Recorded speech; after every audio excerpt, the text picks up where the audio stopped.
Hello guys, Assalamualaikum warahmatullahi wabarakatuh. Good afternoon. Today in this special coaching we will discussing about negara hukum dan hak asasi manusia. Before we start, let me introduce our team. First, Richard Kuhu as speaker. Second, Rifli Alang as speaker. Three, Richard Famai as speaker.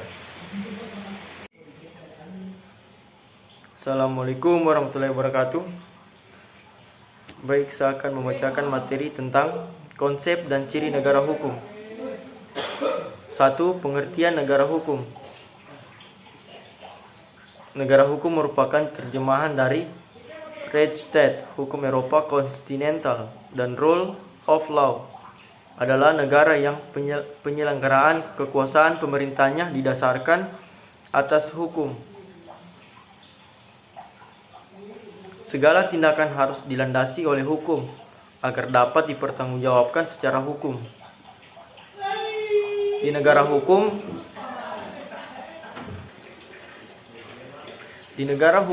hukum sebagai hal yang tertinggi, supreme, sehingga ada istilah supremasi hukum.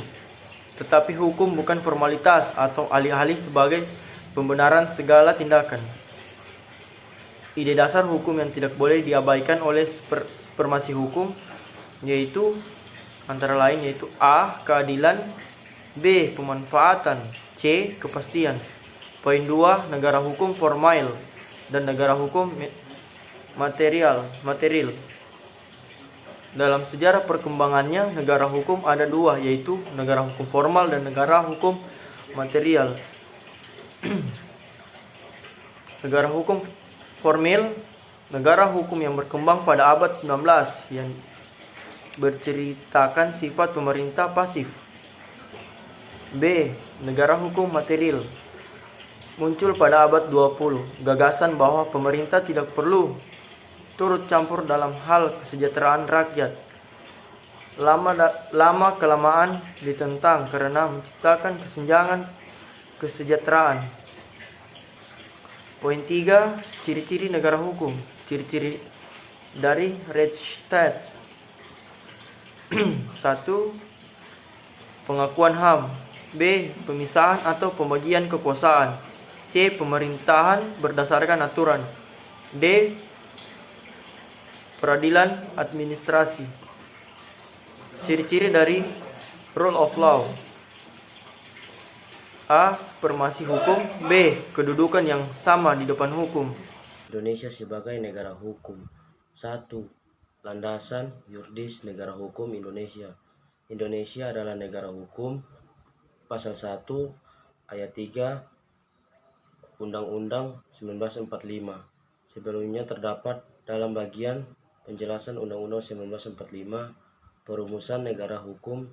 Indonesia adalah negara yang berdasarkan atas hukum, bukan berdasarkan atas kekuasaan belaka, dan pemerintah negara berdasarkan atas suatu konstitusi dengan kekuasaan pemerintah terbatas, tidak absolut.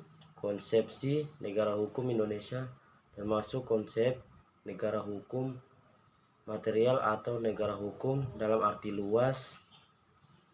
Hal ini tampak dalam hal 4 tugas pokok negara dan tujuan nasional. Terima kasih. Baik, saya akan menunjukkan teori negara hukum dan hak asasi manusia. Yang pertama, pengertian hak asasi manusia. Hak asasi manusia merupakan hak dasar yang mereka dimiliki setiap manusia sejak lahir sebagai anugerah Tuhan yang Maha Esa. Kesadaran hak asasi manusia didasarkan pada pengakuan bahwa semua manusia sebagai makhluk Tuhan memiliki derajat martabat yang sama. Yang kedua yaitu macam-macam hak asasi manusia. Jadi contoh hak dasar, hak hidup, hak kemerdekaan, dan hak milik. Setelah manusia bernegara, hak dasar itu tidak lenyap, tetapi justru harus dijamin dalam kehidupan bernegara.